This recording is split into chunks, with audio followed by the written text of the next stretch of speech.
Salut à toutes et à tous et on se retrouve pour ce 5e jour de ce calendrier de l'Avent Marvel. Nous sommes le 5 décembre 2023 et aujourd'hui nous verrons mon top 21 de ce classement de Marvel Cinematic Universe. Et il s'agit de Iron Man 3, le premier film de la phase 2.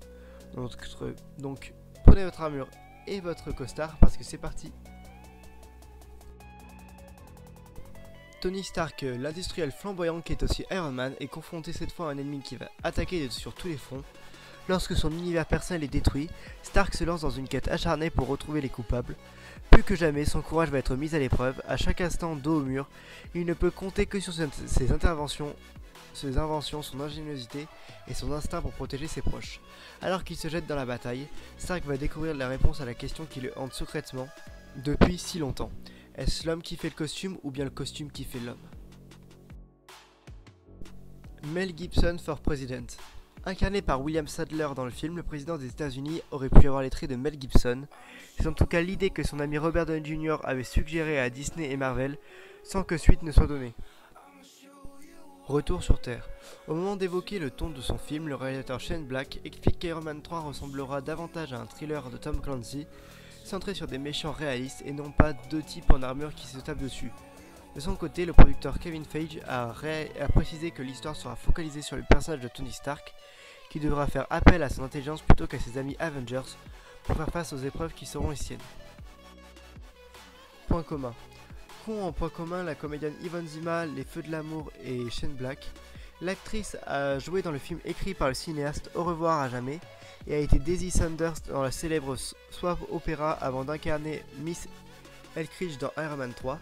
Par ailleurs, Yvonne est la sœur d'une autre comédienne connue, Madeleine Zima, qui a joué dans Une ou deux d'enfer et Nip Tuck. Effets spéciaux. Contrairement aux deux premiers Iron Man, la société d'effets spéciaux de George Lucas Industrial Light and Magic n'est pas impliquée dans ce troisième opus. En remplacement, Digital Domain créé par James Cameron et Weta Digital fondé par Peter Jackson ont pris le relais pour le travail sur les effets spéciaux des aventures de l'Homme de Fer. Toute Hansen. Avant d'être attribué à Rebecca Hall, le rôle de Maya Hansen a d'abord été envisagé pour Gemma Atherton, Diane Kruger et Isla Fisher, puis proposé à Jessica Chastain, qui a dû décliner l'offre pour des problèmes d'emploi du temps. Crédit d'impôt. À l'origine, Marvel et Disney voulaient tourner Iron Man 3 dans le Michigan en raison des avantages fiscaux. Cependant, ils ont finalement opté pour la Caroline du Nord qui garantit un crédit d'impôt de 20 millions de dollars.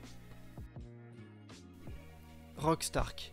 Pour la musique de ce troisième Iron Man, la production fait appel à Brian Tyler, le compositeur notamment de Fast and Furious 5, Expendable ou John Rambo, un musicien qui aime l'action. Auparavant, Ramin Djawadi avait officié pour le premier volet tandis que John Debney avait pris le relais pour le deuxième opus. Shane on You. Après avoir mis en scène les deux premiers épisodes, Jon Favreau passe ici la main et la caméra à Shane Black, qui signe également le scénario. Il retrouve Robert Downey Jr. 7 ans après l'avoir dirigé dans Kiss Kiss Bang Bang.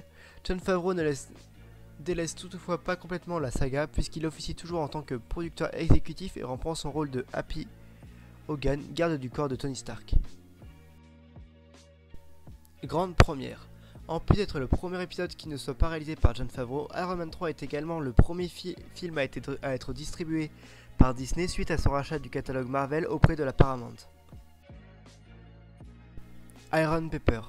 Pour la première fois de l'histoire de la franchise Iron Man, Pepper Potts, la pétulante assistante de Tony Stark campée par Gwyneth Paltrow, enfilera l'armure de notre héros afin d'échapper aux griffes du redoutable mandarin.